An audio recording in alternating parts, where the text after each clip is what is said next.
Brian, dear friend Brian, suggested the idea to do these off-month or alternating month resident artist chat, where a past resident comes in and brings somebody else in and kind of begins the chat there.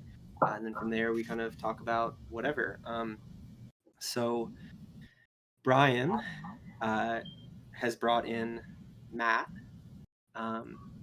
That's all I'm going to say about that from the moment. Let's, if we can super fast, just go through like introductions and do name pronouns. We already kind of did that. We can assume names, but name pronouns and how about like favorite phase of the moon? Hold up, let me go. I'll start just so that we get it out of the way. I am Jacob, he, him, and I think a new moon is pretty fucking rad. You mean where it disappears? Holy shit. Yeah. Mm-hmm. Totally gone.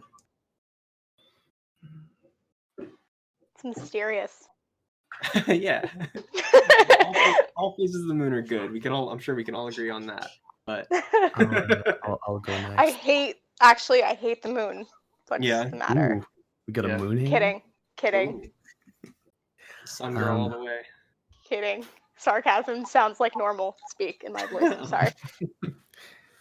Yeah. Hi, I'm Pixel. You can call me Pixel, whatever.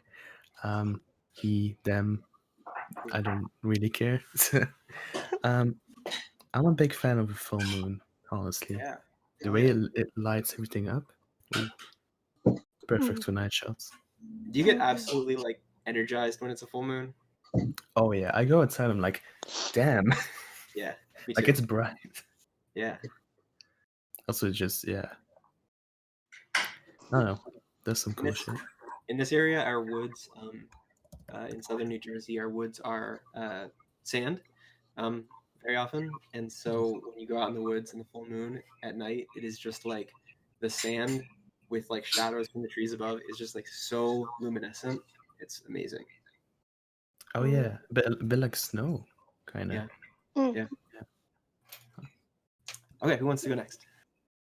I'll go ahead. Okay. I'm Matt, him, and I also am a full moon kind of guy. There's just something about, the whole thing being lit up, I guess. I don't know. Just all its glory. Perfect. Full moon gang growing strong. Yeah. Okay, who's up next? I'll go. Hey, Alyssa, she, her, and actually let's keep the ball rolling because it's the full moon for me too. And actually it's beautiful, but has less to do with nighttime, more to do with daytime, because growing up in my studio, we could always guess when the full moon was going to be up that night, because our turning days, like those days, like turning and our balance were just all off. So it's like a weird thing, like to this day, it's like not really a superstition, but like I feel like I can always tell when it's happening, because or I know something's going to be different or weird about my movement because the full moon is occurring. Okay, well here's where that becomes superstition. So if you were performing and you were organizing like a tour, would you try to not have performances on the night that it's a full moon? No. I think I try to pretend it wasn't happening. I don't think I'm pretty organized, but I don't think I'm in a place where I would like be aware of the moon phases as I'm scheduling tours. It's like, please, just any theater ever. But I don't think that would be a superstition. I think I'd just block it out. Yeah. Pretend it's an it unfair wasn't question happening. to ask right now when everybody just wants to perform. Yeah, I know. Literally I'll perform on the moon. Yeah. Felt that. All right, we have Brian and Peyton left. I'll go. Brian, he, him, and I'm gonna go with waxing crescent. Ooh. Damn, Like the nice. little sliver right before it disappears. A little Is it- Cheshire cat. Mhm. Yeah, Before? for sure. Yeah. Isn't that in the first part of the news cycle? That's the It's Did I say reversed waxing or when it's a waxing. Yeah. So it's Ah. it looks similar, but it's like inverted. It's flipped. Yeah. I see. Did I say the right one? I meant waxing. Or no, Waxing is when it's growing from Yeah. a full moon Yeah. or a new moon, excuse me, and then waning is when it's shrinking. Okay, now I'm confusing myself. See, this is why you just go with full moon. Oh, now I understand what you're doing. I'm sad that nobody said like gibbous or whatever it's called. Mhm. I have to Because I look like up that one. gibbous now to see what it looks like. Mhm. Maybe that will be my favorite because I haven't gone yet. Okay. You have time. Oh, gibbous is pretty bitchin'. Is it time for me to go? Are we on me? Hell yeah. Oh damn. Okay, well perfect timing. Peyton, he, him, hunk. I'm gonna throw that in there. I love it. Thank you. And maybe gibbous. Gibbous is pretty cool. Gibbous. Here's all of them. I can look at all of them. Which one though? 'Cause there's two. Waxing gibbous is pretty dope. Mhm. I I am a sucker for for a quarter, like a waxing quarter Yeah. or a waning quarter. Yeah. Which I feel like is so misleading because it's a half moon. It's not a quarter. Yeah. I mean, we do see a quarter technically. That I guess you're right because we can't see the other half moon. Yeah. But then a full moon would be a half moon. Well, Mm.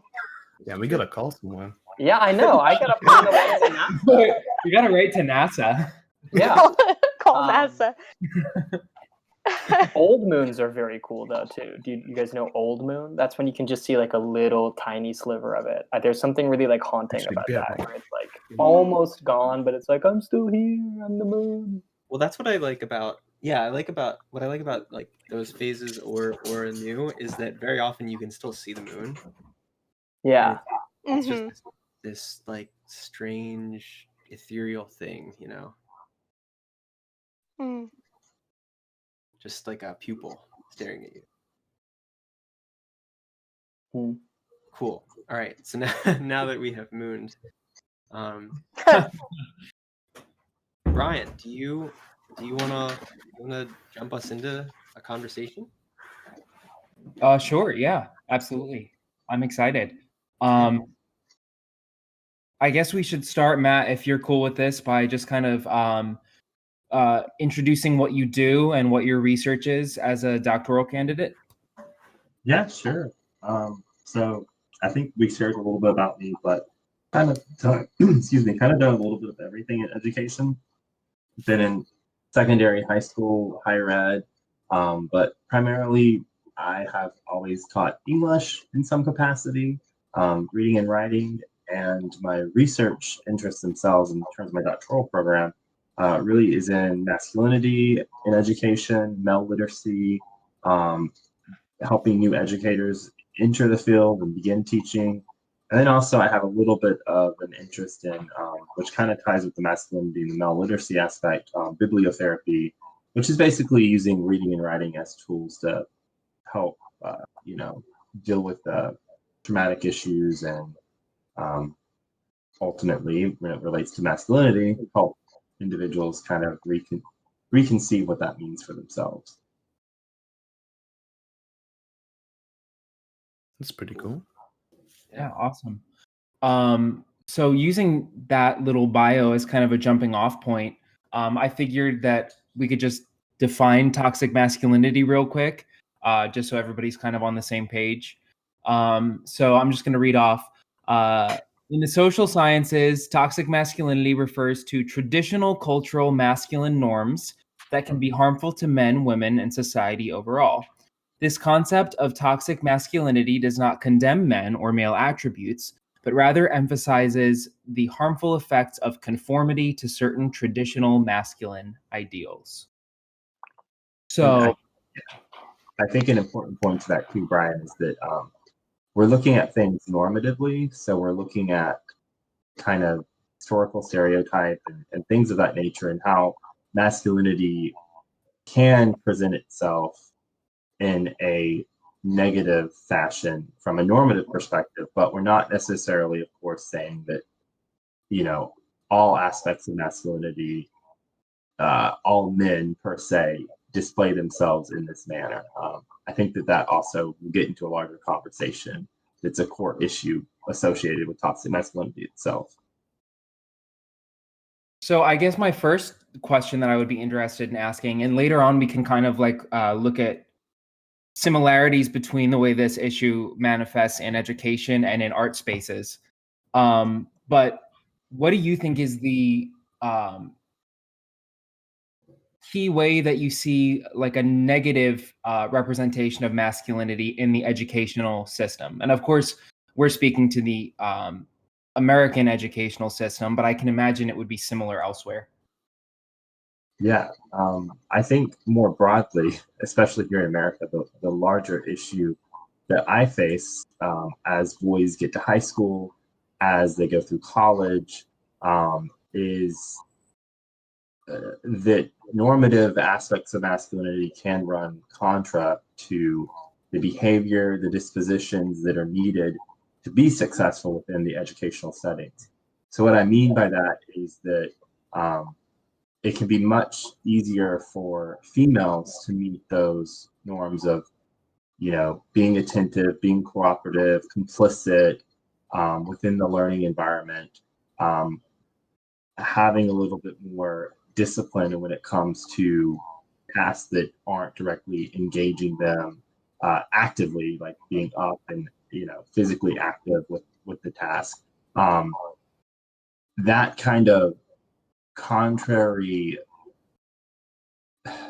kind of measure of success within education has led to ultimately boys not being successful or as successful in subjects such as English, and an increase in an achievement gap between the genders in college, with girls now being the ones obtaining more advanced degrees, you know, graduating more on time in the secondary setting, the post-secondary setting, and us just, you know, as a culture, finding ourselves dealing with this conundrum of how do we help the boys or traditionally masculine individuals kind of find themselves in academia, in higher ed, and ultimately in intellectualism in this modern age.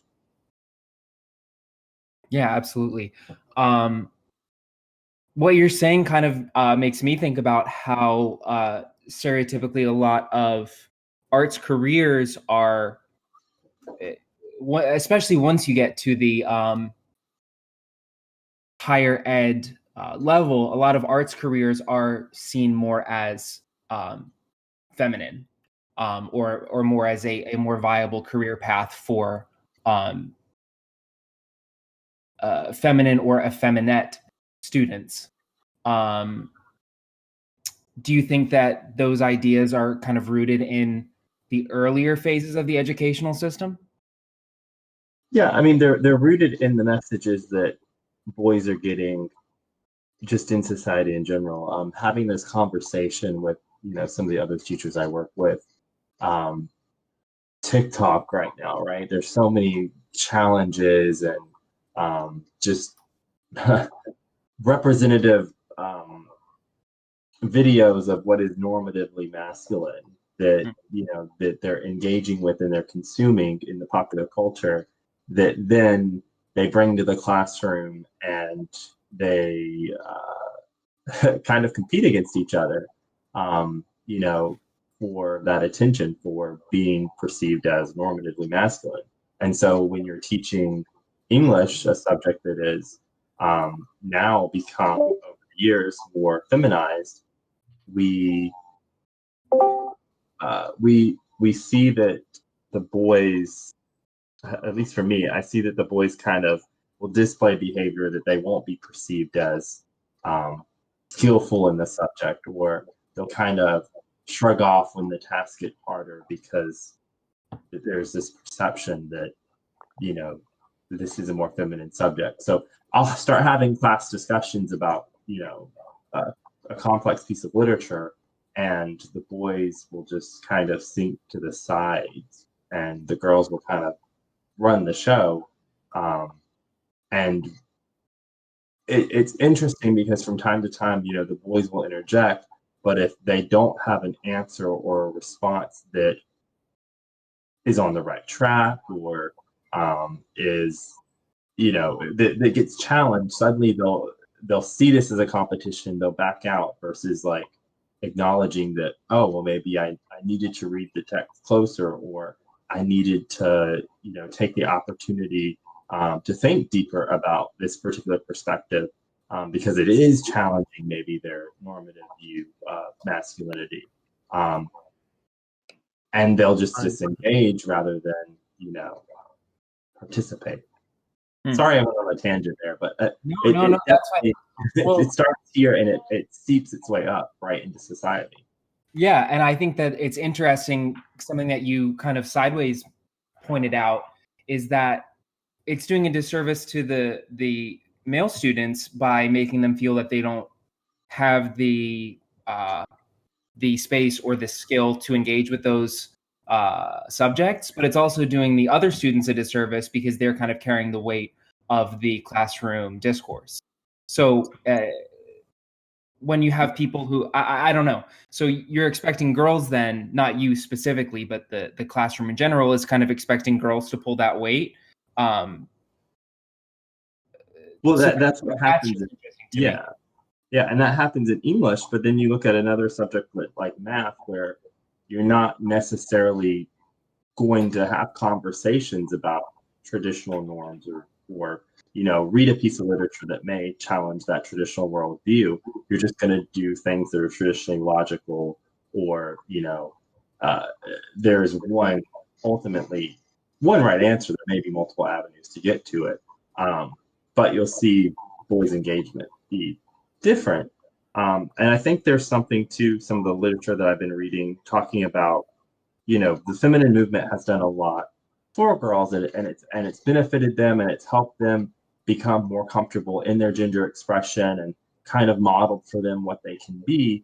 There hasn't been a movement per se that has helped boys to kind of reconceive what should their gender expression look like that is no longer that normative, you know, toxic masculine model, that idea that boys, you know, should be aggressive, or should challenge authority, should be more active, and you know, should take charge, like those traditionally masculine expressions. There hasn't been a movement that has kind of challenged that and said, no, like, to be a man can also have these other aspects to it, and that's a perfectly valid form of masculinity. So making masculinity much more complex hasn't been a conversation, because there's been such, I think, a polarity of, well, you know, that's it's feminine to act in certain ways. Mm-hmm, mm-hmm.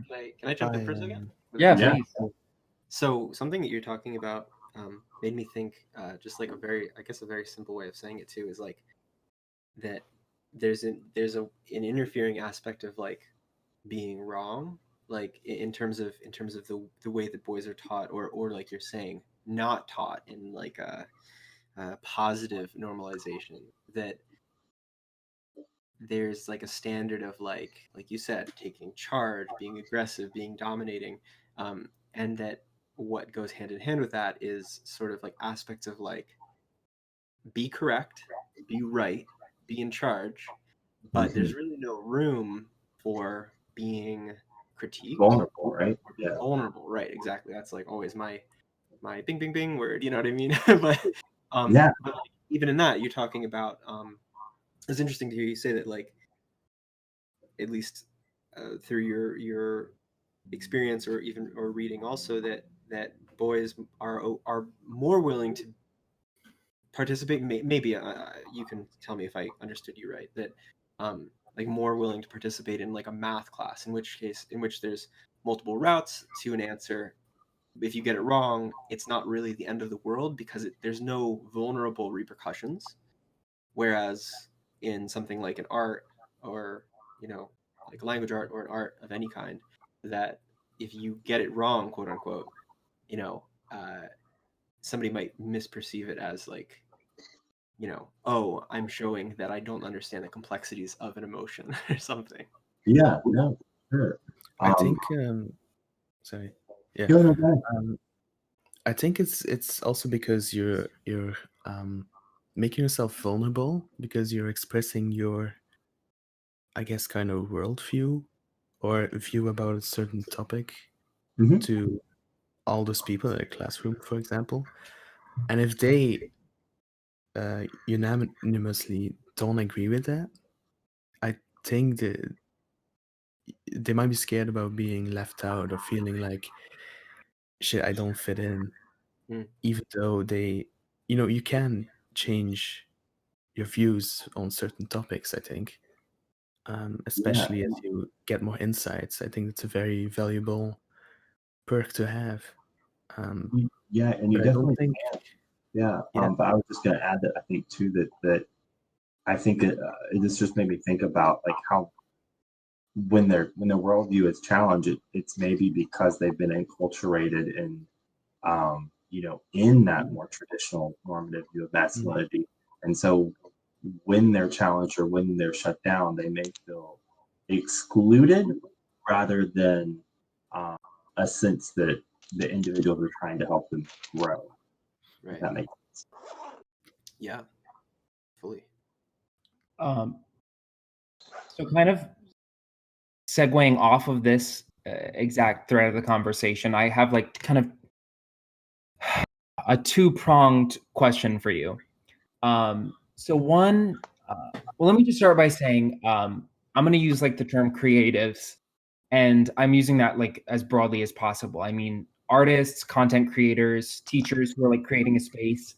I think what Jake has done with this server is a good example of what I mean. Like, he was a creator of a space. Like, you wouldn't necessarily think of this as creative, but it for sure is. Just in this very like unique, like new media way. So moving forward, if I say creative, I mean like someone who engineers space. So I also want to voice that so far we've talked a lot about like boys and girls, but I know that something that is very that both you and I are very passionate about is trying to give more space for queer voices and representation in education and in theater. So I do kind of want to talk a little bit about the way that sexuality and gender or the gender binary can be reinforced in the classroom. I mean, when you have teachers reinforcing gender from such a young age, like even in preschool, the language is always very like boys and girls. Different toys and lessons are there for different students to engage with based on whatever sex they were assigned or gender they were assigned at birth, rather. And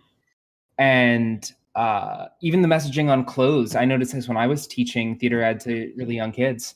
Before they could even read, they had very gendered messages on their clothes, which I think is so funny because it's like they don't even know what message that they're putting out about their gender, but they're kind of broadcasting that to the world, which then gets reflected back on them in the way people treat them. So there's kind of this lack of agency for kids, I think, in an educational setting in that way. So my question, I guess, is like, what is the duty of a creative person, like a person who's creating a space, in this sort of conundrum?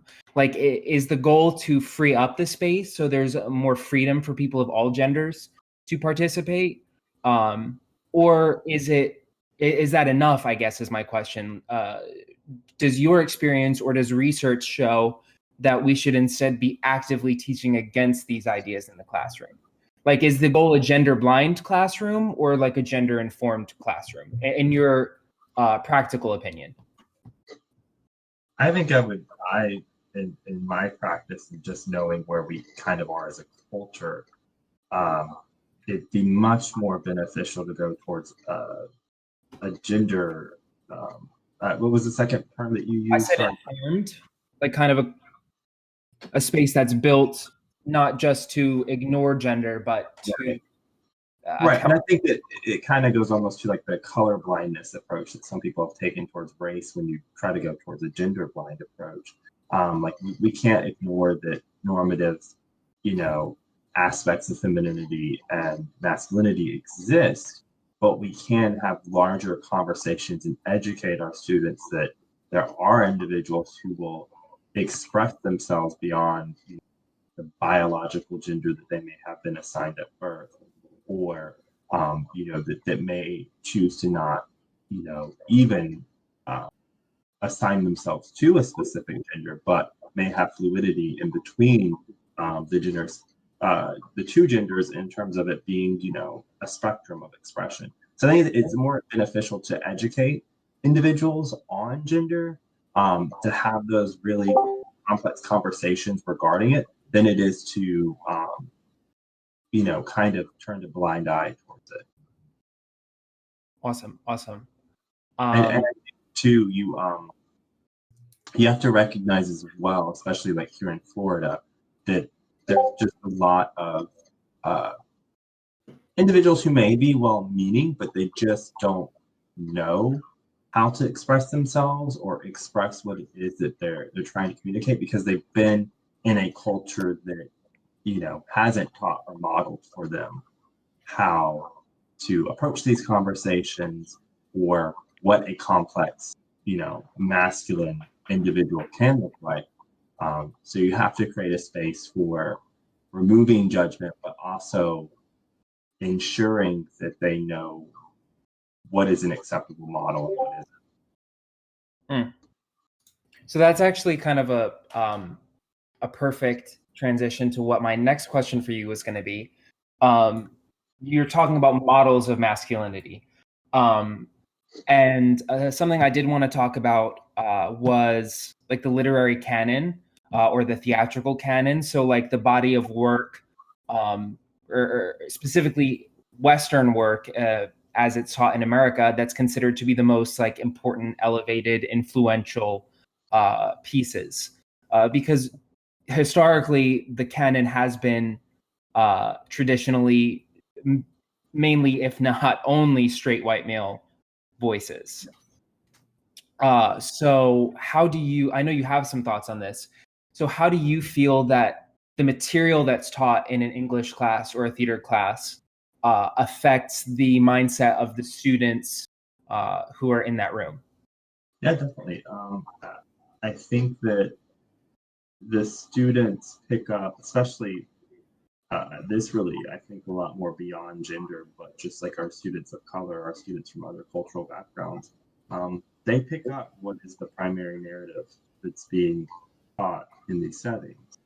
And when, they're interacting with characters or stories that don't bring in their cultural background, their perspective, or individuals that look like them,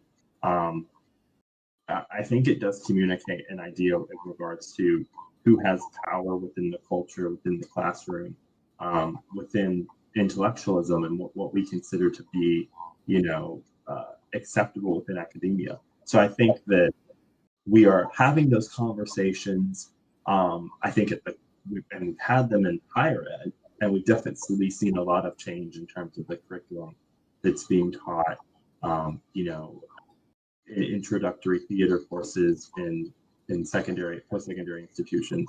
But at the K-12 side of things, we very much haven't had a reckoning with the texts that are being taught, largely, I think, due to, the political cultures of the states, and the fear of the parental backlash and things of that nature. But I think the tide is shifting, but we have so long to go in terms of the secondary thing. Right. Yeah. I mean, I know for me growing up that there was a lack of queer representation for me, or at least I felt this way in media and in the canon. Now I think we've seen a lot of growth in terms of that. But it's obviously whoever has the most privilege first, right? Like we're going to see stories about like white cis women and white gay men before we see like a trans woman of color as a Marvel superhero or something. You know what I mean? Right. And even with curriculum, an aspect of it, I mean, just an aspect that I find is there isn't a historical curriculum to pull from or texts that have been built that fit the model of the knowledge and skills that we're trying to teach, right? So you have the text that you're reading, but you also have the literary skills or the theater skills that you're trying to teach within the subject. And I ran into this challenge when I taught in New Jersey, in that I was bringing in new diverse texts, but I had no curriculum materials aligned with those texts to be able to meet, the more literary, the more knowledge and skills aspect of the instruction. And so as a teacher, you're kind of strapped because you're like, well, I could use these canonical texts that have, tons of materials that I can build upon and do the teaching pedagogical components of it. But then I'm still teaching the narrative that, has existed historically. Right. Yeah. So it's like in that sense, it's like a very structural problem with just the materials that are available. Something, hold on, I'm checking my notes to make sure that we're staying on track. I love how organized you are. I'm like in awe. I try. So I would like to talk about maybe some similarities or differences between what you found in the educational space with these topics and what I found in the art spaces with these topics. When I think of the primary way that I see toxic masculinity reflected in theater spaces, I wrote like a little list for myself. Extreme hierarchy, like a my way or the highway style of collaboration, or rather like lack of collaboration. Kind of this idea like in the rehearsal space that if you can't stand the heat, get out of the kitchen. So you have like directors or whoever's in charge working in like very declamatory ways where it's like, oh, that's the way the industry is. That kind of traditional competitiveness that's, associated with the man. Right. Yeah. And this kind of almost like gaslighting, like, well, if you don't like it, then maybe you're not cut out for this industry. Mm-hmm. Another way is I do see it in the material, kind of similar to what you're saying about the canon in education. There's definitely a Western theatrical canon of just these very traditional, very like boy meets girl, boy loses girl, boy gets girl, like just very kind of old stories with like old conflicts, and not necessarily in the good like classic way, and something else that I see is even when theater spaces branch out and they try to do material that kind of goes in a new direction or represents new voices, you still see the structural you still see the toxic masculinity or the ableism or whatever exclusionary practices happening in the rehearsal process, the audition process, who has financial access to go see the show, etc. So there was a question that I had tied to that. But just off the bat, while I'm looking for that off the bat, do you have any thoughts on that? Yeah, I mean, I think that, it kind of connects with some of the points that I've talked about here, just that, I mean, particularly the competitiveness. I think that that's one of the core things that I'm still trying to unpack in terms of like my future research is how do I get the boys, particularly in my classes, to just stop being in such a competition with each other which is interesting. We were having this conversation about capitalism and individualism earlier, and I think it ties well with this. Just this, again, this idea of being vulnerable, letting that competitive nature go, and being more growth-minded and focused on how they can improve versus how they stack up against each other. A good example of this is like we do, of course, we're so assessment-based right now, and we most recently had like a writing-based assessment, and they all want to know how they stack up against each other. And even for the girls, you know, there is this desire to know how they scored, but the moment that you tell them that they didn't score as well as their friend, there's that ridicule. Oh, you know, you're dumb. Why are you in this class? You know, this language immediately becomes this degradation and competition rather than like, oh, you did well in these two areas, but obviously you just need to go back and, you know, improve on this particular thing. But it can be, you know, very all or nothing. There's a lack of nuance, and I think that that can be a very American cultural problem, but it also can be tied well to this issue of masculinity and this traditional competitiveness. Yeah, and of course, like income and different like districts and stuff is going to complicate all of that even more in an educational context, like in terms of public access. So Right. we're like an hour-ish in now, maybe a little less than, but I don't know if anybody else wants to kind of jump in and maybe talk about some ways that they see similarities between the themes of our little talk and whatever field they're in. So whether that's like thoughts on the idea of the canon or thoughts on the idea of toxic masculinity or just really anything that we've talked about. My hand is through the roof, but if somebody else has something they want to say, they can go first. I had a few things in mind, if that's okay. Yeah. Yeah, absolutely. You were saying about the this not really standard, but like the stereotypical toxic masculinity profile, I guess.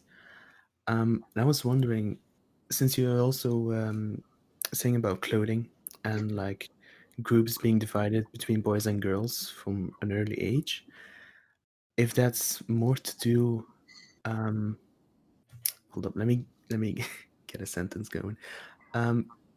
If we might be actually developing toxic masculinity as a nurtural aspect, or if it's something that's if it's something innate that brings us to that point. Right. I think that's a great question. I mean, that's kind of the cultural saying. I don't know if it exists in other countries, but here, what we always hear from a young age is like, oh, boys will be boys. So it was kind of this idea that was just an innate way that boys are.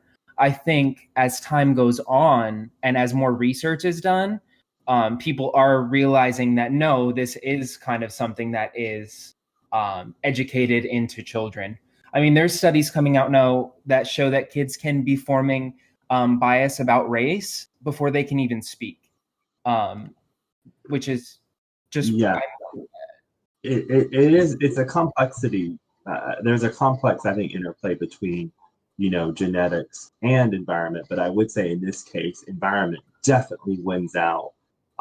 Looking at even this particular research study that was looking at masculinity in education, they talked about how different boys, they scored them on kind of like a traditional normative masculine instrument, and they found that, you know, white boys scored really high in traditional normative masculinity, and then Asian boys actually showed a lot more flexibility in their gender expression, which kind of shows that, you know, this is done in America, and, you know, we have that traditional hegemonic white male, association with toxic masculinity, that there was that overlap that they found in the data between what is a normative masculine expression, and then you look at other boys of different races, that's not there, which just gets me to thinking that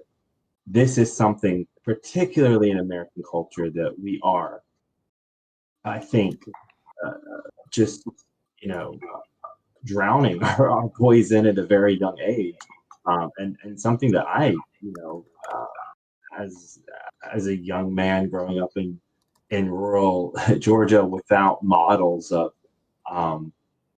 femininity in men, was kind of reconciling with for myself. Like, is it acceptable to have thoughts that I would have coded as feminine at the time, but now I kind of am like, oh, those are, just thoughts. But there's such a hyper focus on that binary.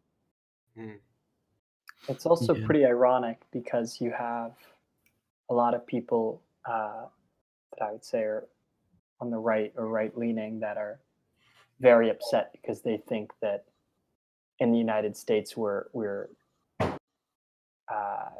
like men aren't men anymore, quote unquote. And it's I think it's because people are trying to dismantle very old concepts of gender, which I would argue is a very overdue thing. But it's funny because they usually say, oh, like in other cultures they're not doing this, and you go to another culture and they're wearing what men in the United States would consider dresses or skirts or gowns or Right. silken robes, like all manner of things that would just get you jumped in in certain neighborhoods in the U.S. Absolutely, and that goes with that whole rhetoric that Trump drove his campaign upon, to make America great again, which for me is just to have conversations with older family members who make those arguments. I indicate to them that, well, the America that you grew up in, the power dynamics, who was in Congress, who was in the White House, who was making these decisions, right? And now we have a much more diverse government, and it is going to look different, and we're going to have different worldviews as a consequence, right? But I think that there's a lot of struggle for individuals to recognize that shift and why it occurs. There's this belief that what was traditional was right, but they can't recognize how much it actually excluded in society. Yeah, I think something that's really interesting. I'm gonna try to put my words together, lay the track down as the train's going. But I think you were talking about the canon, so I'm gonna jump back to that for a second. And something that just kind of was pinging in my head was thoughts on a lot of the stuff that's traditionally taught, even from a young age, in English classes, literature classes, kind of highbrow art, highbrow literature, it's stuff steeped in imperialism. It's writers who are writing within imperialistic frameworks, more so than we currently are, which still imperialism, but long way to go. yeah, but a very a much more directly and overt imperialism, so yes, a lot of English, we study English literature, and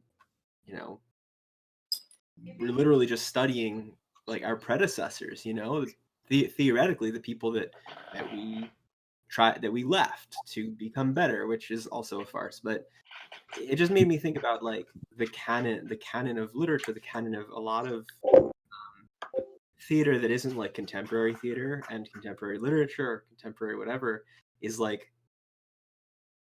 it feels like a canon of imperialism. And it makes me think that if you're even extremely indirectly, without your students having the comprehension to be able to pinpoint that, if you are normalizing bygone eras without addressing you know, all of the many, many underlying issues that like maybe aren't even in the text, you know, like, hey, here's the framework, here's the deep framework of like why this is fucked up. It just makes me think that like even things as small as that are really like important to breaking down that toxic masculinity tools for toxic masculinity, I guess I would say. Yeah, just like models and approaches for Yeah. you know what is good practice to help combat that.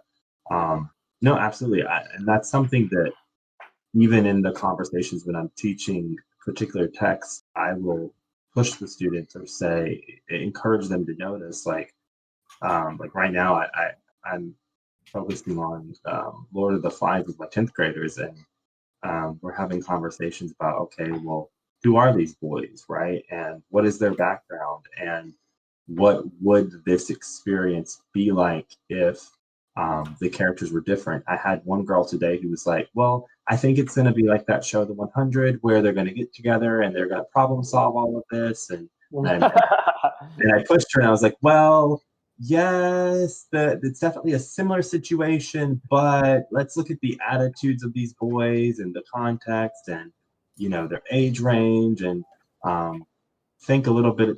We're kind of foreshadowing what was going to happen. I was like, it may not end up quite as, you know, sunny and rosy or, you know, cooperative as maybe you experienced on that show. So,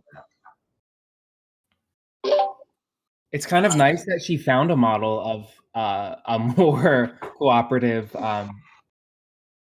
group. Yeah. Kind of contrast with the material in class. No, absolutely. So like that was also my challenge as a teacher. I was like, I don't want to, you know, like I'm glad that you brought in this perspective and this view, but I just don't want you to start reading along and then all of a sudden be lost and confused when they start killing each other. Yeah. That I remember being so sad and disappointed and like hating that when I was 15 because I just, you know, you don't want it to end that way. Yeah. But that text itself is a great model for the issues of imperialism and masculinity and society, and you can have those rich conversations still with it, but you have to have that, you know, those different lenses placed on your interpretation of it. Otherwise, you know, you do risk just kind of reinforcing, which was my experience in high school when we read the text, was that it seemed like the conversation started just to reinforce some of those normative masculine aspects rather than challenge them. Hi, Sam here. I joined a little late, Sam. but I love the discussion of, you know, sort of what the canon means. And Matt, I think there's something so powerful about opening up a body of work to teach prior to delving into it with a class, and that's been something. So I'm in a counseling program, and that's been something, you know, my program has been trying to introduce is, okay, like we're going to talk about these ideas. They're historical, you know, they have significance due to that, but we can always critique it from the lens of maybe it is imperial. Maybe a lot of these, you know, of the assumptions it's founded on are racist or sexist or homophobic. So, yeah, I love that. And in doing so, you invite some of those races that would historically be excluded in the classroom to start to feel a little bit more comfortable and speak up because they recognize, oh, that this is a space where we are going to challenge those traditional stereotypes and it is going to be accepted, and that, you know, you as a teacher are modeling that there can be a more complex conversation. Yeah, for sure. I also want to say hi to Doug. Hi to Sam and hi to Doug. Joined a little late, but glad to have you, Doug. I also want to ask. I'm gonna ask, I guess, or say one more thing. It'll be done. Which is, I'm thinking about something else you were talking about earlier, which was competitiveness. And I'm thinking about that, like in broad brushstrokes. Okay, this is going to be like roundabout to get to, but it made me think of how when we talk about like the act of catcalling, there is a this is actually this kind of goes with our discussion of like masculinity. There is like an important change of narrative or beginning of narrative at all in terms of like addressing catcalling as the first violent step of first step of violence, right? Like catcalling is like inherently like testing the waters of more violent actions. Makes me think as a parallel. It makes me think like, what do you think about the idea that competitiveness that you might find in a classroom, right? Like everybody wants to know what their grade was, and then when somebody hears that they did a little worse than their friends kind of bully them for a moment. That's like that being like basically like an oppressive practice, like cutting your teeth on oppressive actions. You know what I mean? Yeah, no, I definitely think there's something to that, and like I think about my experience growing up in the South, and it wasn't until 11th grade that I had a teacher who directly stood up and challenged the use of gay as a derogative slur in the classroom, and it was just like a very brief, like someone just said that's so gay or something like that, and she just really quickly shut it down at the point across. Didn't necessarily try to shame the kid who said it too much, because like you don't want to put the spotlight on them and make them you still want to make them feel part of the classroom and the environment, but also just acknowledging that, hey, that language is not acceptable here. And I think that that's something that I consider as well. How do I again challenge that competitiveness, because I know that it leads down a road that is not healthy. And that gets into this whole conversation of our cell phones and social media, and just how this generation that I'm currently teaching is so entrapped in this competitive cycle of social media validation and connection through social media, to the point that I can't tell you how many times during instruction I have to, address or be in proximity to prevent the cell phone from being out in class and them being glued to the screen, because they're basically trained to do so. Yeah, definitely. It's really interesting. It's making me think, and maybe this is, Brian, I'm not trying to do your job, but this kind of goes back to what you were saying about like this having this be like a moment of like reflection for each person's individual like corner of the world. But it makes me thinking about putting words to like competitiveness in this way makes me think of like how I interact with this community, even, right? Like something as simple as this creative community. It's always been built upon the foundation of critiquing, even unspoken. It's been built upon the foundation of vulnerability, which is kind of hard to come by in the internet, I think. Yeah. But critiquing, like to me, like in an artistic space or a creative space or an activist space or really anything, having a space designated for critique is crucial. It's like central. And if you don't have something like that, you don't have anything. You don't have a leg to stand on. And yeah, because you're creating that space for vulnerable moments as well, for helping others grow. Yeah. And I think that I've tried to function sort of without the words, without like the language on dismantling competitiveness in these spaces. Thankfully, I don't think we experience it too much, but it's nice to have a better set of better vocabulary set for it. Yeah, definitely. And I think it's just for me, it's the big question I still have in terms of addressing this issue of masculinity is how do I kind of reconceive the competitive aspects of it to kind of shift the lever and help boys re-engage with intellectualism, with the arts, with, reading and writing.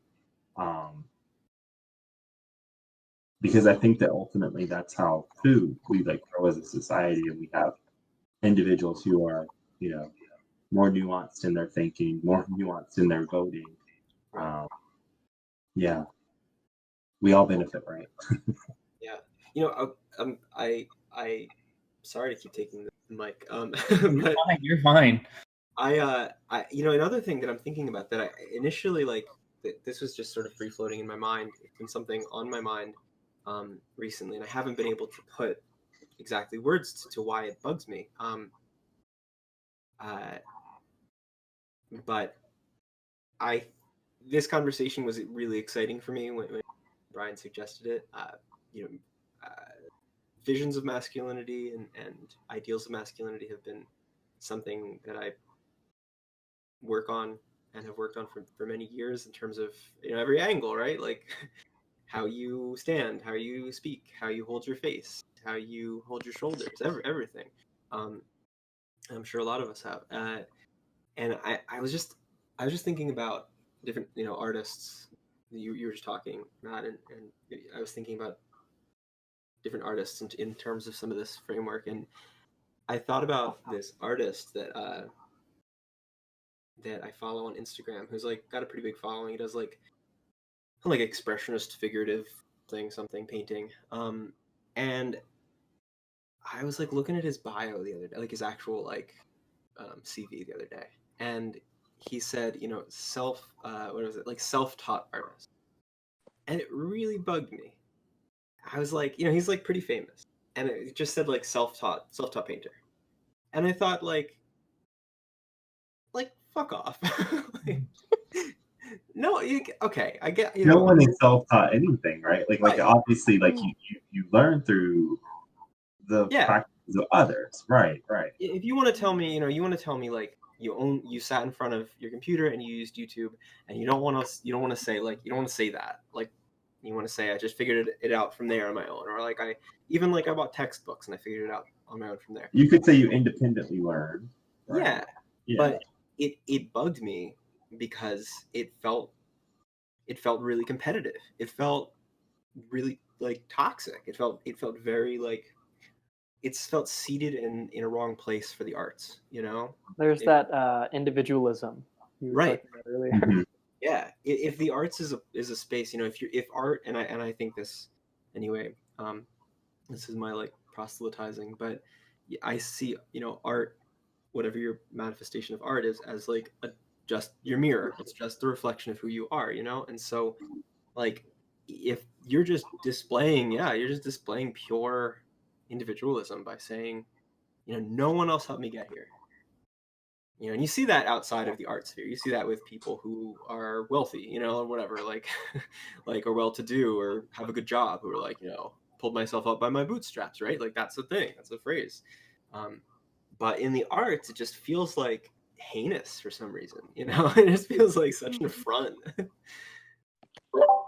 Yeah, I think there's something really valuable about identifying all these parts of masculinity and problematizing them. And then going further and saying, okay, how do we move away from that? And for me in my life, it's been about identifying the opposite of what it is. And so when I think about competitiveness a lot as well. I'm in a PhD program, and I know a lot of PhD programs are competitive, but me and my cohort have been fortunate to be collaborative. And that to me is taught me that's really the opposite of being competitive, is working together. And Jacob, I second that. I'm not a part of an artistic community, but people who study creativity always find that great artists had a great community for a time in their life. Yeah. And so what kind of, I don't know, that's quite a lot of hubris. Yeah. A lot of hubris. I actually have had that experience too in my doctoral program. That that when we first walked in, there was this real sense of like we're all here because we're supposedly the top people in this field, right? We're quite experienced and professionals, and that's the reason why we're pursuing the doctorate degree. But then also you're not alone in this knowledge making, and once we started to kind of deconstruct that a bit, and we're able to have those vulnerable conversations, we've tossed that competitiveness out the door, and now we're regularly just venting to each other about how much we don't know and how unqualified we feel trying to navigate through all this. And that has been so beneficial because it's like, oh, I'm not alone. And then we've also been able to build each other up. It's made the journey more meaningful, and also makes you feel more confident and competent in what you do. I love the phrase knowledge making. That's what we're doing here too, Brian.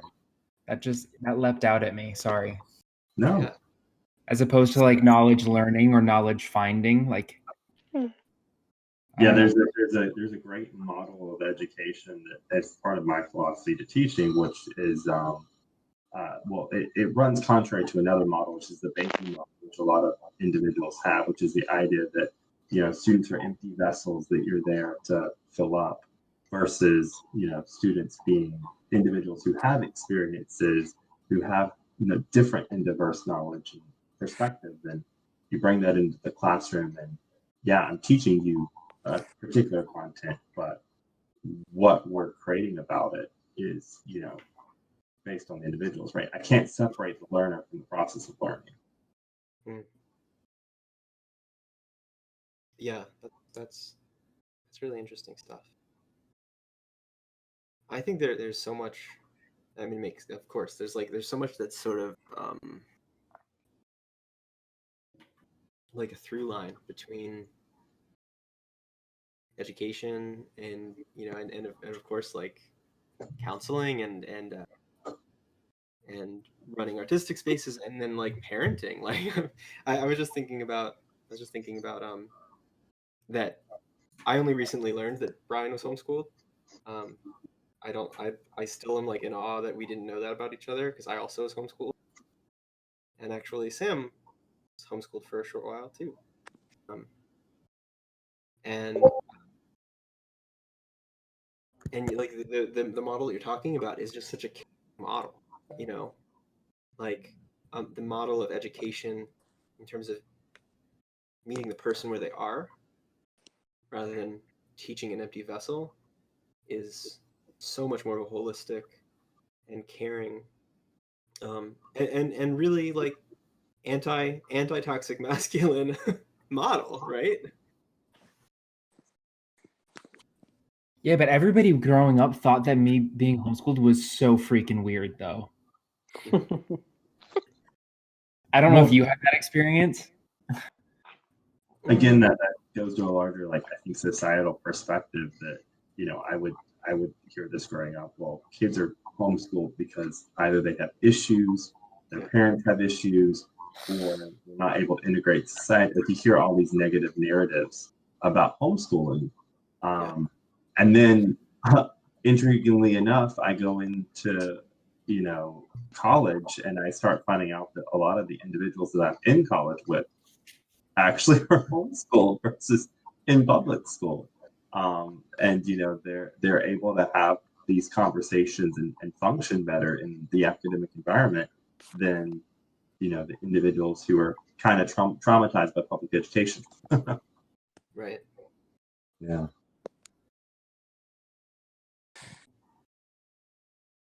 We could do a whole nother talk on that, I feel like. Yeah, fully.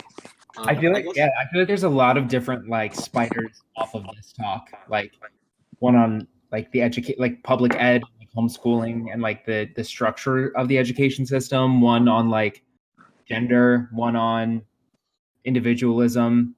Yeah. Well, and there's the kind of I guess you could call it toxic individualism that it bugs, Jake so much. And then there is like benevolent, natural, kind of totally harmless individualism, which is, I think, what leads people to say, oh, kids who were homeschooled are so weird, because they I mean, to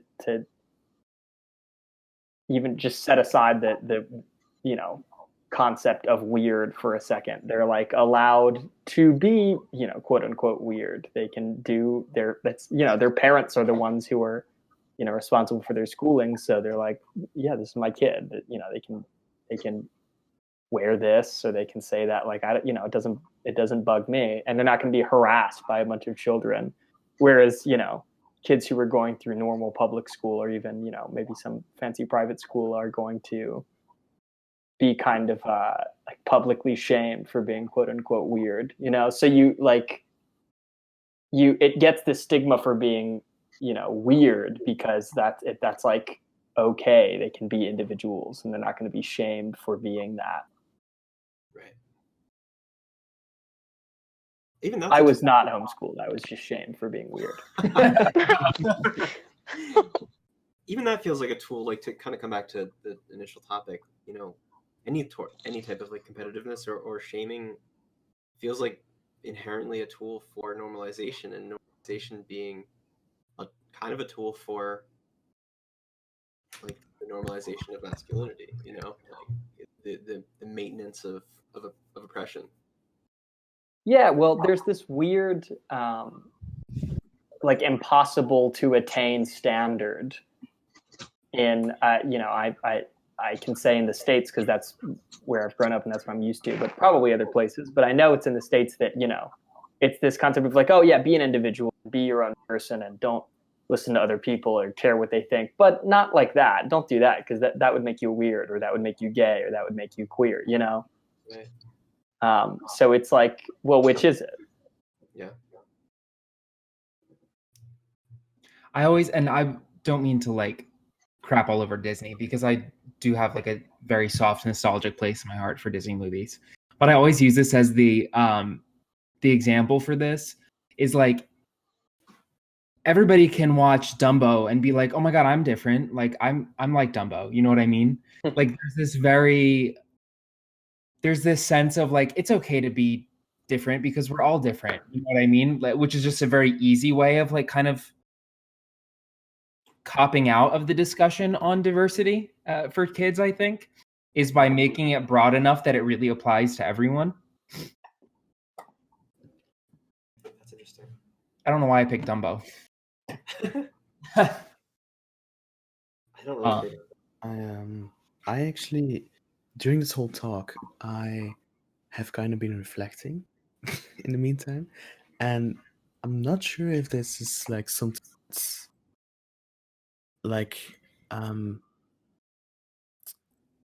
to the American schooling system, but over here I feel like, because you were talking about the feminist phase, and there hasn't really been one for boys yet. I feel like the current generation is kind of starting that, at least. Because from my experience, we seem to be a lot more accepting, as well to queer people, as well as just exploring genders more, I think. And also just generally being less toxic, but that might just be my bias because I'm around those people, so I'm not sure how that compares to America. It is interesting, because I do think that we have a pocket and a growing sector of that. There's also an aspect of this conversation that Brian and I've had a little bit as well, and I actually have found in the research too. And it has been, while you had the feminine movement, there has been aspects of the feminine movement that have taken traditionally masculine qualities and put them into femininity. And in certain cases, that's a positive. But I'm also wondering, and have had some thoughts about the aspects of toxic masculinity that maybe are being repackaged within the feminine movement. That I also think is an interesting conundrum that we are going to shift into over the next, couple of years. Like, instead, just to like make sure I'm clarifying what you're saying, the idea that instead of like removing toxic masculinity, we're like inviting women into it. In certain ways, yeah, or that women have certain aspects of feminism are kind of imitating traditional qualities of masculinity for power, but that's not necessarily helping us, remove that. Deconstruct Sure. masculinity. Yeah. Well, Right. and it brings up this age-old dichotomy of disrupting this system that is completely built on prejudice and domination, essentially, versus trying to gain acceptance into it and ultimately conform to it. And if I could be wrong, but I seem to remember reading that's a big part of where the queer movement kind of started developing in the States, as opposed to just gay rights generically. Is you had a lot of like white gay men that were kind of shooting for like blending into this system and just being accepted as being gay, but not really addressing all of these other terrible facets of this system. And then you had these people who were like, no, I don't want to be a part of that at all.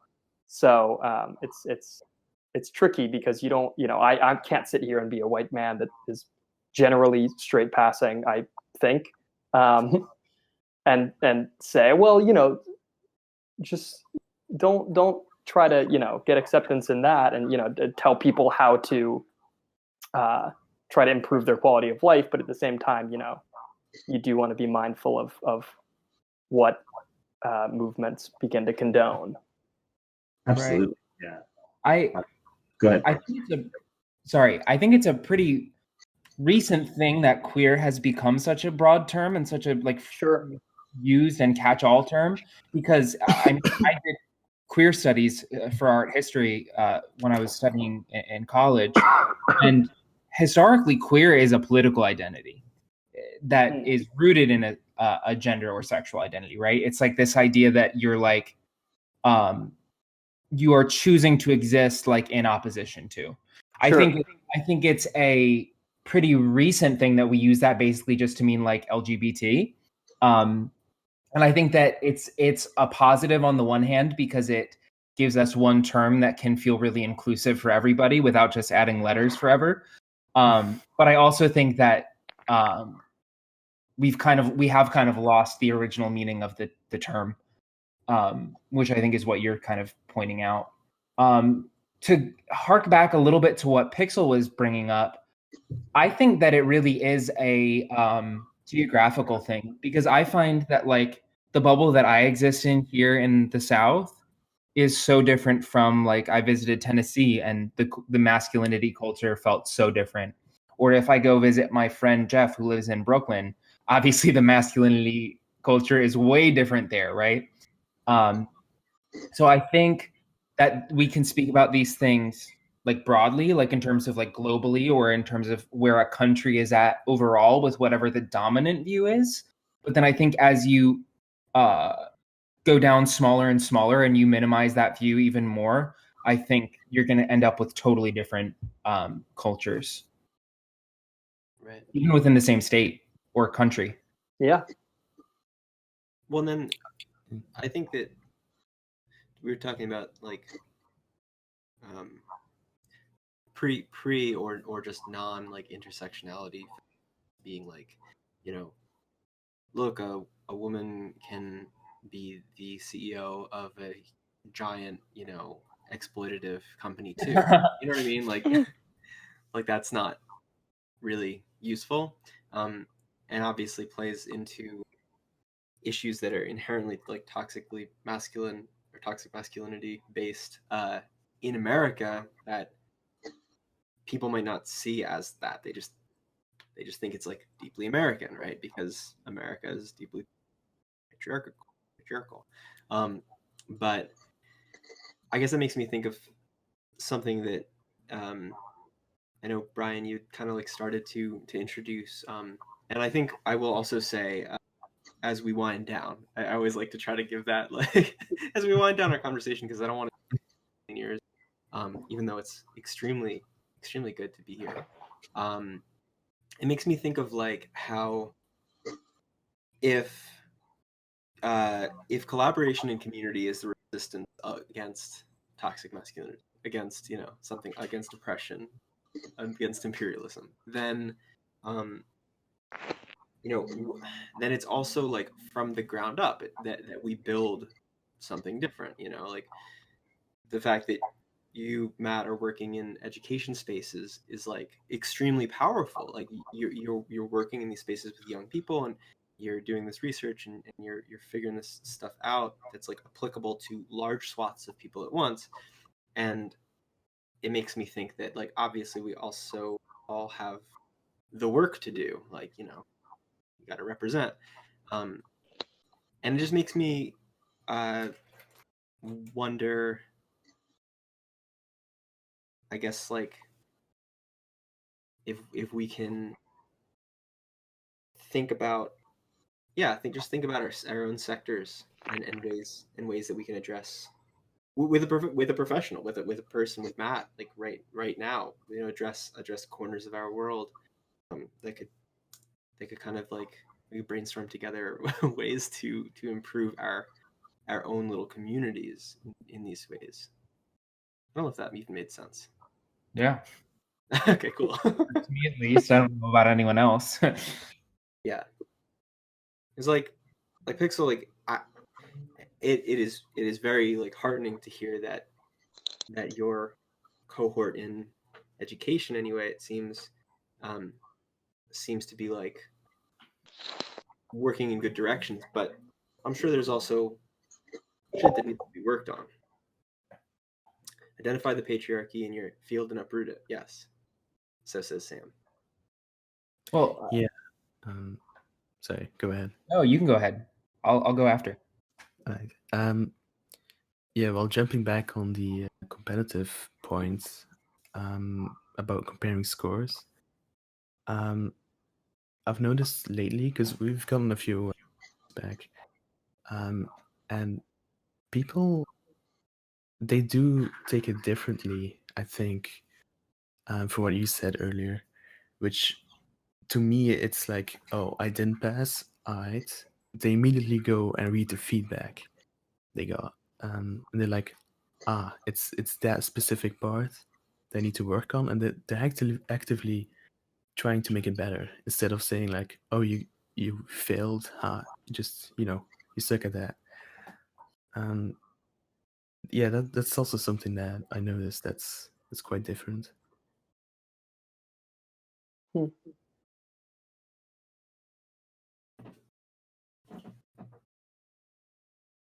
Yeah, I think that too is a conversation that also is a larger conversation in America that has to happen regarding education.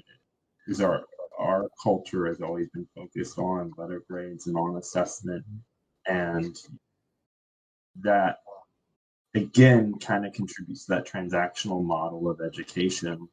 Mm-hmm. And it's even worse in higher ed, right? Because we tie money to it, and then you have individuals who are in your classes for socioeconomic reasons, not for necessarily the pure learning, and initiative to acquire the knowledge.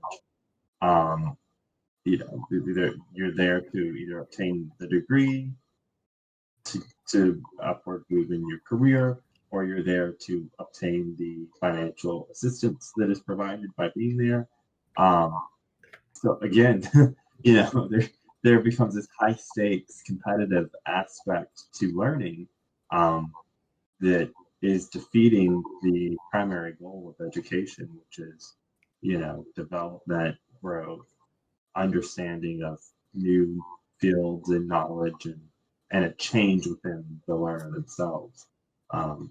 There's all this extra context that gets thrown on top of it. Yeah, I still think it's crazy that you guys have like student loans. Like that's oh boy. like Oh yeah. like I can't imagine like graduating and then having like what is it, like 100K in debt? Like And then you just you add in the economic aspects of that, the mobility that if you come from a lower socioeconomic background like I did, and you don't have generational wealth, but now you have the education where you could obtain more more wealth or income, but now you're strapped. Yeah, It's and debt. if you don't go right into even higher education, masters and post grad and what have you, you're in this weird spot where it's like, well, I'm not making that much money from my sick bachelor's degree, and people are telling me I'll make more money if I go to grad school, but then I'll be more in debt, and that doesn't seem very, very cool. So it's fun, man. You should come here and get some student debt. Greatest country in the world. Woo, USA, baby. I'm gonna say it's kind of hard for us to imagine too. Yeah. Yeah, it was hard for me to imagine before I graduated and was like, oh, I'm 20K in debt. yeah. I didn't imagine it at all before. I didn't have to imagine it because it was just real. I think it's crazy that learning isn't like the main point, or isn't like the only reason, I guess. Well, that might be another weird thing. Looking at it as not an American, and frankly, a lot of Americans don't know this. I think it's so odd that there are certain things that you'll only learn depending on like who your teacher is in some high school class, or like what Wikipedia holes you fall into as a young adult. But I mean, the roots of American public education weren't education. It wasn't, oh, we got to teach all these kids and they got to know stuff. We got to teach them algebra. It was, the boom of factories in the late 19th century had all these, adults working very consistent hours with each other. And then there were labor laws added so that little kids couldn't be there. They weren't supposed to be there and they couldn't work there. And they were just like at home in these growing urban centers. And eventually the government was like, well, we'll just like put them in a building. And that was kind of the start of like mass public education that wasn't like small little schoolhouses in rural communities. And that's what a ton of like the most public schools are kind of descended from that. So you're right in the fact that the origins of it literally weren't about education at all. It was about dumping kids somewhere and then I don't know, here, do this math. Yeah. It's sort of like not necessarily counteract what you just said, but just felt connected. Claire and I were talking earlier today, and she reminded me about a T-shirt that she sported when she was a teen. That I thought was so rad and so her. Funny how it kind of goes with Matt, what you were talking about, your education model. People are kind of who they're going to be through and through life. Because she was like 13 and she had a T-shirt that said, "If you can read this, you're a socialist." That's so funny to me in terms of like just talking about the education system.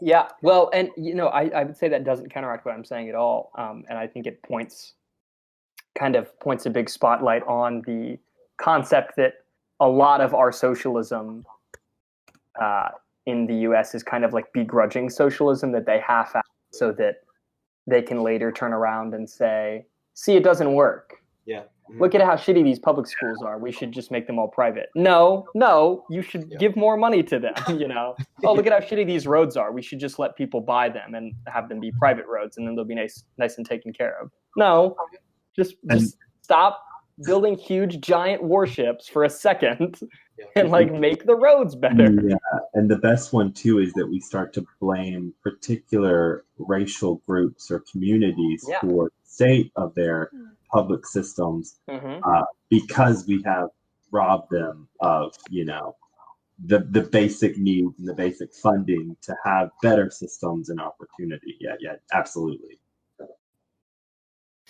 Yeah. So there's crazy. actually in southern New Jersey, there's actually a family that owns 3 bridges onto the barrier islands, and it is just like it's bonkers. When we get hurricane season, there have actually been issues because they'll hike the price. Bridges. Yeah. But I'd like, you know, I had before, or I guess I shouldn't say before because I grew up near these bridges, but aside from that, I'd never seen private roads in action. You know, private bridges in action. But yeah. If I may offer like a little coda or final kind of question that I've been thinking about as the last leg of this conversation happens. Yes. I'm gonna put this in the chat. I drew like a little crappy digital chart. So I was thinking about what Jacob posed, which is like we've identified these structures and why they're bad. Like, what do we do? Like using Matt as an example of what he's doing in education. And then Sam shared, identify the patriarchy in your field and uproot it. But I was also kind of thinking about what Peyton said about like assimilating versus like opposing, and how, you know, for some, like the only way for them to achieve social currency and gain that power is to assimilate. Yeah. Whereas imperialism is coming from, I'm going to just put my little chart in the chat right now. So if we have toxic masculinity and imperialism coming from like the top of the vertical axis, and then community and collaboration coming up from the bottom, there's always going to be that collision point, right? Where like you can do the work and disengage from toxic masculinity and fight your way up through to like a doctoral program or something, but then you still might be receiving that opposition from above, right? Or I see that in theater a lot. I know a lot of really conscientious theater artists who are working in this very communal, collaborative way to create work that's inclusive or to create spaces that are inclusive. But then when you go up and up and up and you get to like executive directors of spaces or the people who are giving funding, then you come up against these existing structures. So I don't really know what, I guess this is more a question I have is like, what do we do at the collision point? You know, like, there is this challenge for people who do want to work in these new modes or who are marginalized. Like, do you fight in those cases, or do you roll over? You know what I mean? Yeah. I don't know. I don't know if that's a statement or a question or what that is. Yeah, I mean, I think it's one of those things that can one person really give an answer to that? I don't, you know. I think it's inherently yes, like both a question and a statement. Yeah. Right. I guess that's kind of the challenge of the conversation that we've had here today is like, how do we get into the positions of power to help these changes occur without losing ourselves to the system? I think actually social media play a big role in that, because online you'll say some things sooner than in real life, which may not always be the best, but yeah, I feel like we tend to call people out more or sooner. And there's also like more of a group feeling, I think, when calling out toxic masculinity, for example, which, yeah, not sure, to be honest, where I was going with. No, that's actually kind of an interesting way to tie it back to the server here. Yeah, because Yeah, I do think that those spaces. I mean, it's like anything. They're a double-edged sword because like they have the opportunity to call out this behavior and to create pockets to address it, but then you also don't want these spaces to become places where you've excluded people from, so they go into these more radical other spaces, right? Like we have to find a way to help and model without excluding, which is, to Brian's point, you reach that collision point. I think about this best with had a situation with a former manager who was gay, but also was closeted, was much older, and was displaying very toxic behavior. And ultimately, while I don't think the situation didn't end in the best manner for him because he, ended up having to make some career choices, I do think that he learned through the experience, through me kind of pushing and challenging him on certain things in his behavior, but also I didn't ever try to exclude him from the opportunity to learn unless it reached the point of, okay, well, you've committed an act of violence or something that's not, there's no coming back from, if that makes sense. Yeah.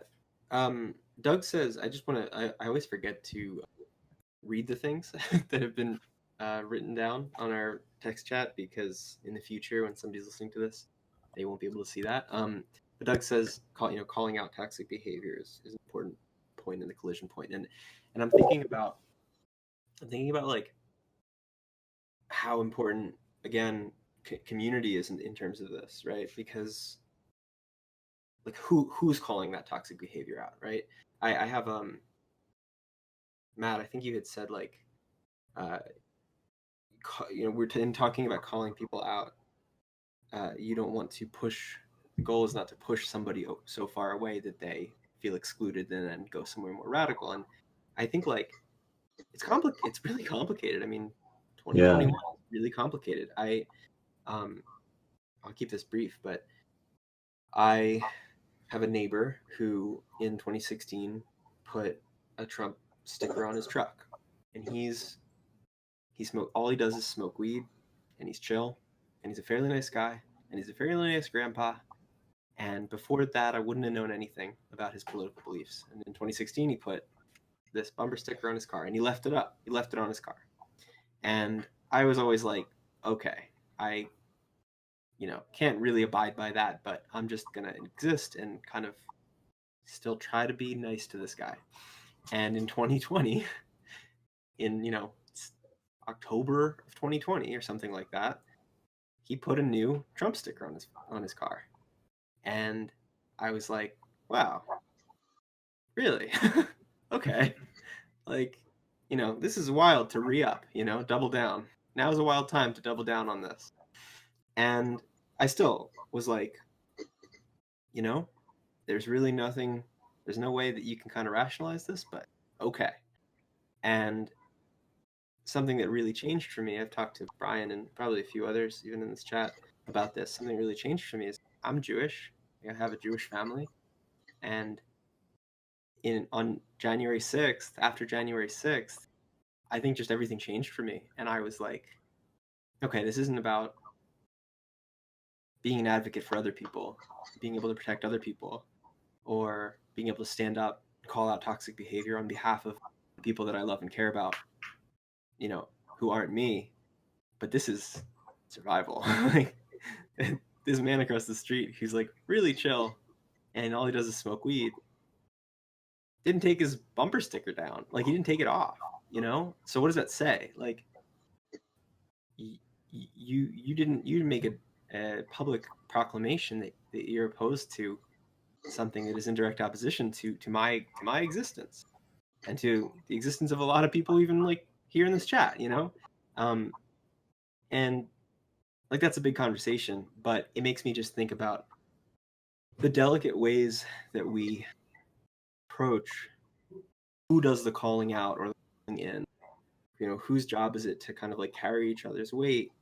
And it really just comes back to the necessity of like comprehensive community.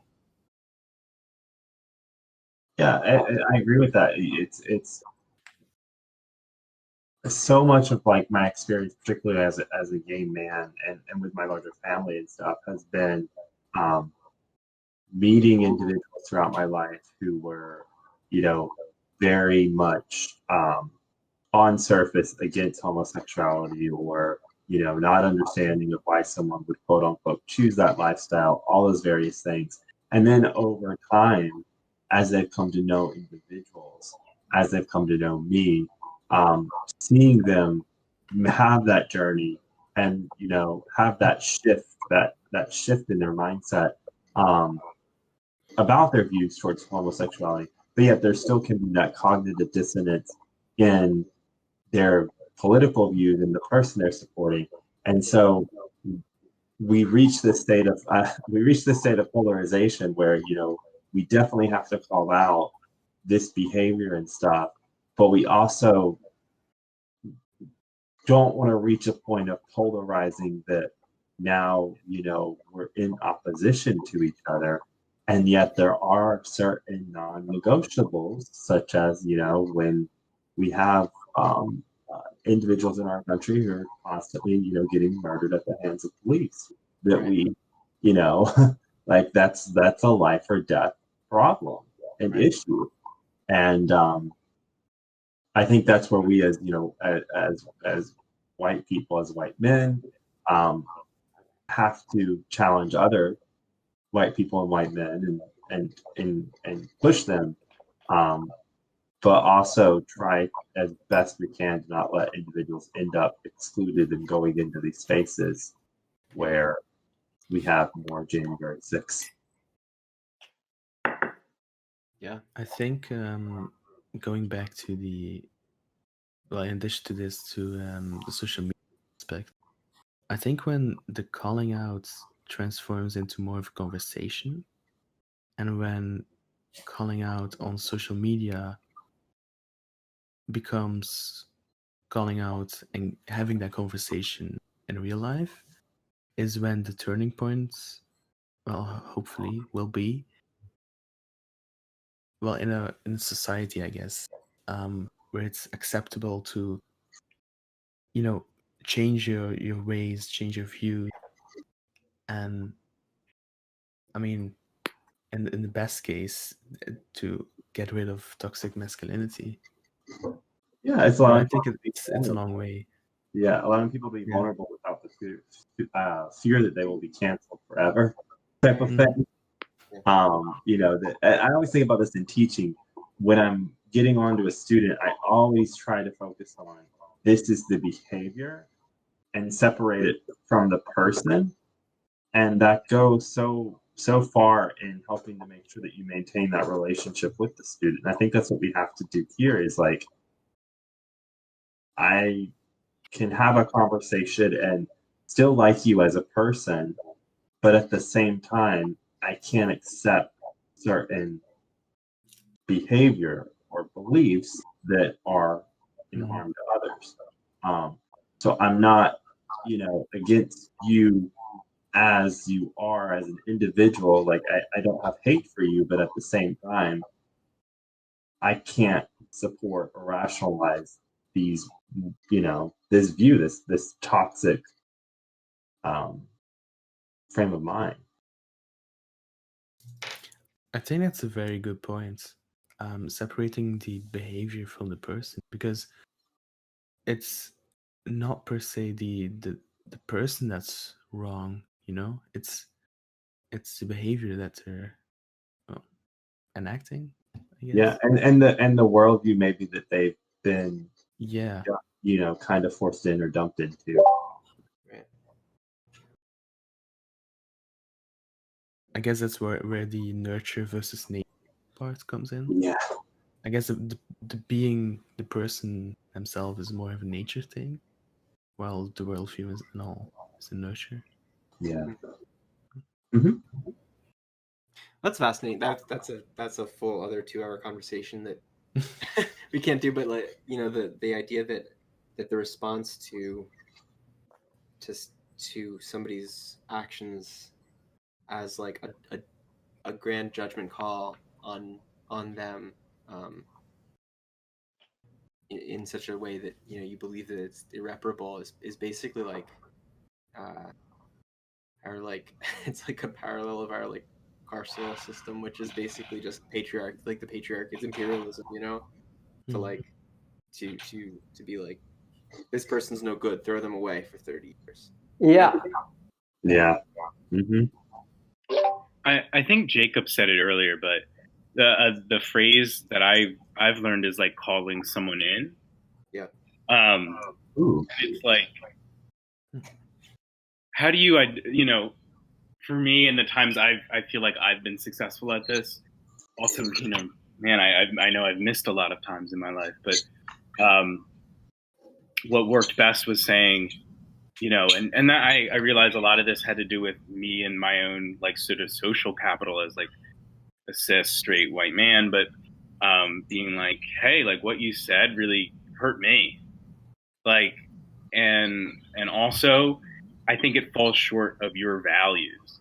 Like I think you're better than this, and so it hurts when you say this, and I see you falling short of who you could be, and so making it seem like their behavior is more of an aberration of how they usually are. And I guess sometimes that might not be true, but I for me, the times that I've done that, it's been kind of helpful. I've seen the changes. And also just on that social media point, I mean, that's such a, I don't know if you can do it thoughtfully over there, you know, in a Facebook comment. I know I've been drawn into that kind of thing, and I don't think I really got anywhere, you know? Yeah. Yeah, social media seems to be more calling out part. Yeah, social media, I think that the challenge there too is that, you know, you end up getting into those silos where you aren't necessarily seeing or interacting with other content. You start to interact with content that reflects your worldview back to you. And I think the problem with social media is that then you're public, and that you could always like direct message. Then that would be a calling in. Yeah. Yeah, I mean, there's like a public shaming element to being like, ooh, I'm wrong, and everyone can see how wrong I am, which is, I think, you know, a thing that keeps a lot of students, going back to way earlier in this conversation, from voicing a comment on something potentially subjective or subtle, where there isn't, like in math, just one right answer is what keeps them from wanting to be wrong in front of everyone. Great callback, Peyton. Thank you. I'm sorry to break it, but I'm actually gonna have to, because it's almost 3 a.m.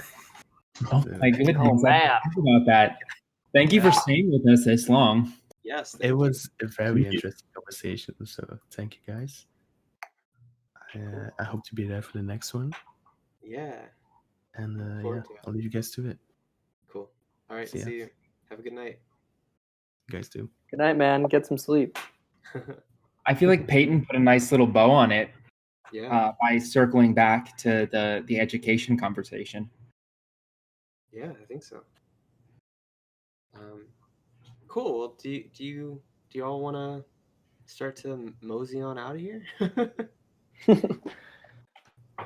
we have Hit untended the old to dusty thoughts? trail. Yeah.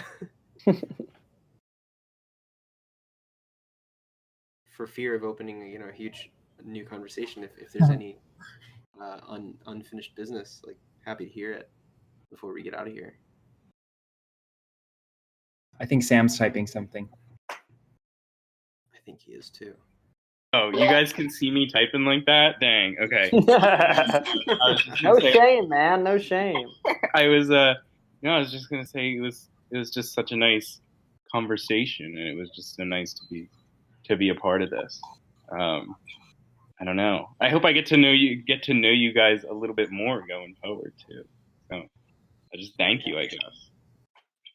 Yeah, thank you as well, Jacob. Appreciate you organizing. Yeah, Thank you as always, Jacob. Oh, thanks all of you for making this possible.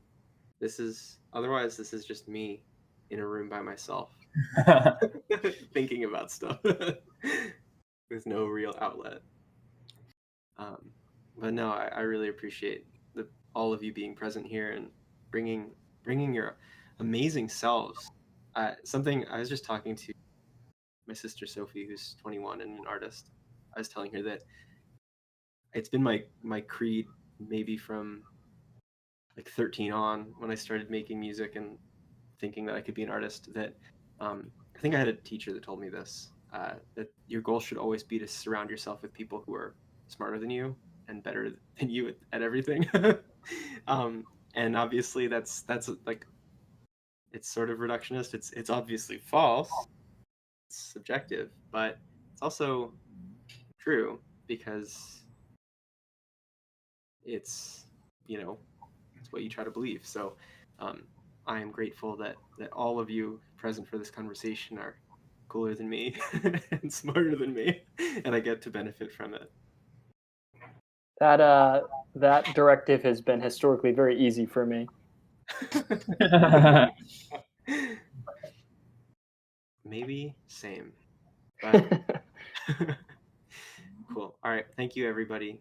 This has been wonderful. I'm going to disconnect. Thank you. Have a great night, everybody, or morning. Yes, true. Yeah. Good night Thank or you good guys morning. so much. Good whatever night or time good it is. morning. Yeah. Enjoy Bye. your gibbous or whatever stage we're in right now. Ooh, I don't even know. I think we're about a quarter moon. I'm not sure which direction. I looked pretty full when I saw it, but maybe, I don't know. I don't look at the moon too often. I look at it every night and I say, "Good night, moon." And that's not true. But last I checked, and time is now just a swirling maw of nothing. But last time I remember checking, which I could swear was recently, it looked about a quarter moon. We're at 93% waxing gibbous. It's full on the 28th. Okay, see, I was wrong. It must have been a week or more ago. Time is also an imperial construct. True. So it's fine. and with that. Yeah. Bye. See y'all. Bye.